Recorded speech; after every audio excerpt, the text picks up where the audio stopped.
Anda telah mengunduh podcast yang dipaparkan oleh Pendeta Dr. Erastus Sabdono ini dari truth.id/voice. Selamat mendengarkan podcast ini. Shalom saudaraku, salam sejahtera. Kebenaran hari ini berjudul Bersahabat dengan Tuhan.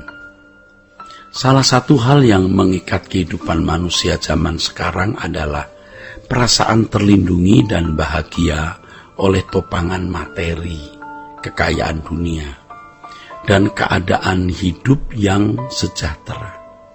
Oleh topangan materi itu, hampir semua orang berfilosofi demikian, saudaraku, bahwa kebahagiaan adalah ketika keadaan hidup nyaman, aman, dan tertopang oleh banyak fasilitas dunia. Orang-orang seperti ini merasa terlindungi dan menikmati kebahagiaan, jika memiliki fasilitas hidup dan topangan uang yang cukup atau harta yang cukup dan kalau bisa berlimpah. Itulah sebabnya bagi banyak orang kemiskinan menjadi hantu yang menakutkan. Demikianlah fakta yang mengerikan, hampir semua orang lebih takut miskin daripada takut akan Allah. Mereka lebih takut tidak memiliki fasilitas dunia daripada masuk neraka. Jadi lebih berani masuk neraka. Mereka menganggap kekekalan adalah hal yang sepele. Padahal api kekal atau terpisah dari Allah adalah kengerian yang tidak terbayangkan. Orang yang tidak cukup memiliki materi, dalam hati kecilnya merasa ada kegagalan. Mereka merasa hidupnya tidak lengkap, tidak utuh, atau lebih rentan terhadap berbagai ancaman. Nah, ini penyesatan di dalam pikiran banyak orang. Dengan demikian, segala usaha yang dilakukan manusia pada umumnya adalah bagaimana meraih kekayaan sebanyak-banyaknya. Cara berpikir seperti ini telah mempengaruhi semua manusia, termasuk orang Kristen, sehingga akhirnya perasaan terlindungi dan menikmati kebahagiaan oleh topangan materi menjadi gaya hidup hampir semua manusia. Nah, ini jadi duniawi. Begitu akhirnya perasaan terlindungi dan menikmati kebahagiaan oleh topangan materi menjadi gaya hidup hampir semua manusia. Saudaraku, sejatinya perasaan terlindungi dan merasa bahagia oleh topangan materi akan terbukti sekadar fantasi. Pada waktu perang, keadaan kacau karena teror atau huru-hara, bencana alam, pada waktu pandemik dan lain sebagainya, baru tahu perasaan terlindungi dan merasa bahagia oleh topangan materi itu palsu. Sebagai contoh lain, ketika ada di atas 40.000 kaki dari permukaan laut lalu pesawat mengalami guncangan, maka secanggih apapun peralatan elektronik pesawat tidak dapat mengalahkan cuaca yang sedang bergolak. Suasana ini sangat menakutkan, seakan seluruh uang dan kekayaan yang dimiliki seseorang, sehingga ia merasa memiliki kekuatan itu, berkata, ini bukan kawasan kami lagi. Jadi seakan seluruh uang dan kekayaan yang dimiliki seseorang, sehingga ia memiliki kekuatan, bisa berkata, ini bukan kawasan kami lagi. Nah, itu harta dunia baru seakan-akan berkata, kami tidak akan sanggup.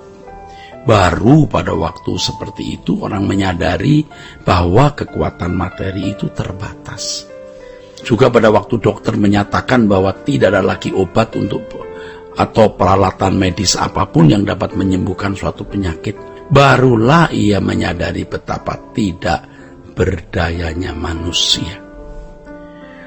Menghadapi bencana, manusia baru sadar betapa rapuh dirinya dengan sekuat apapun topangan materi yang dimiliki. Saudaraku, banyak orang tidak menempatkan diri dalam posisi krisis.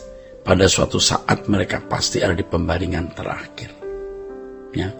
Banyak orang tidak menempatkan diri dalam posisi krisis, bahwa pada suatu saat mereka pasti ada di pembaringan terakhir. Ini posisi krisis. Ini adalah keadaan yang paling kritis dan krisis dalam sejarah kehidupan manusia secara individu, Sebab dalam keadaan di ujung maut tersebut tidak ada seseorang atau apapun yang bisa menemani. Ini keadaan yang paling mengerikan, saudara.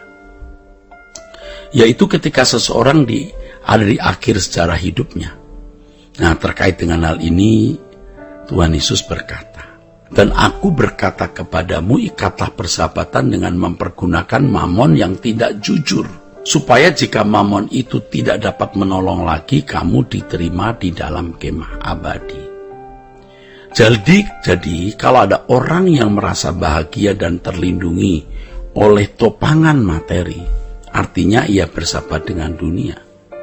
Hal itu berarti dia menjadikan dirinya sebagai musuh Allah. Ia tidak menghormati Allah. Orang-orang seperti ini suatu saat akan mengerti betapa tidak berartinya kekayaan dunia itu. Betapa rendah nilai kekuatan topangan materi itu, saudara. Nah, saudaraku, hal ini bukan berarti kita tidak boleh memiliki harta, tabungan, rumah, atau materi lain. Namun, kita yang pertama jangan mengandalkan kekuatan materi tersebut. Dan jangan menganggap bahwa itu yang menentukan kenyamanan, ketenangan, keamanan, dan kebahagiaan hidup.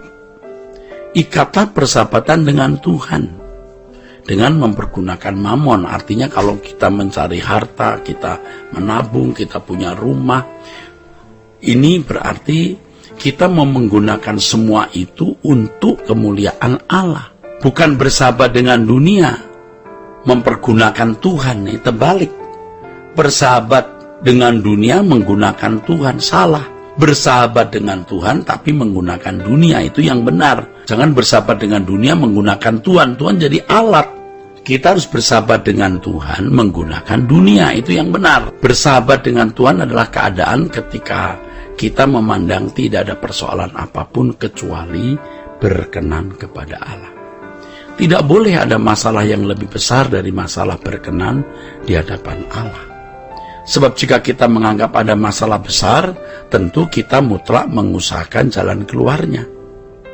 Dan ketika kita terfokus pada masalah secara berlebihan, ini berarti memberalakan masalah tersebut. Nah, ada banyak masalah yang bisa terjadi dalam hidup kita yang kita tidak boleh memaksa mutlak harus ada jalan keluar. Kalaupun tidak ada jalan keluar, jalani saja. Toh akan berakhir ketika kita meninggal dunia. Toh setiap persoalan juga bisa membahagiakan kita, saudaraku. Apa yang bukan mutlak jangan dimutlakkan. Tapi yang mutlak jangan tidak dimutlakkan. Kita harus memandang semua hal yang bersifat fana itu minor. Akan selesai dan finish seiring waktu dan tanggung jawab kita. Akan selesai seiring waktu dan seiring dengan tanggung jawab kita usai. Misalnya jika kita sakit, kita harus mengubah pola hidup dan pergi ke dokter. Kalau sudah berjuang demikian, tidak sembuh ya kita bawa kepada Tuhan. Kalau belum ya tidak apa-apa, jalani saja hidup dengan sakit, bersahabat dengan penyakit itu. Nah, kalaupun Tuhan tidak menyembuhkan ya bukan masalah. Tuhan pasti peduli sebab tubuh kita adalah bait Roh Kudus. Nah, Tuhan pasti lebih pedulilah. Semiskin atau segagal apapun hidup kita tidak menjadi masalah, asal kita menjadi kekasih Tuhan. Sebaliknya, sehebat apapun keadaan kita tidak ada artinya kalau Tuhan berkata, "Aku tidak kenal kamu." Harus selalu kita ingat bahwa kegagalan yang sesungguhnya adalah ketika ditolak Tuhan. Tidak ada kegagalan yang lebih besar dan fatal dari hal ini. Oleh sebab itu kita mengusahakan diri kita menjadi sahabat Tuhan sejak kita di dunia ini.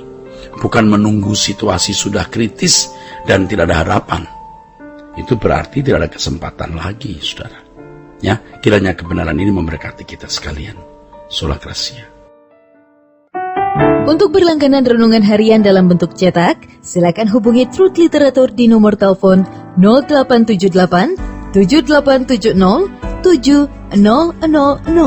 Untuk mendapatkan CD khotbah, MP3 renungan Truth, dan CD album lagu produksi Sola Gracia, Anda dapat menghubungi di hari dan jam kerja di nomor telepon 021 638 60953. Tuhan Yesus memberkati. Sola Gracia.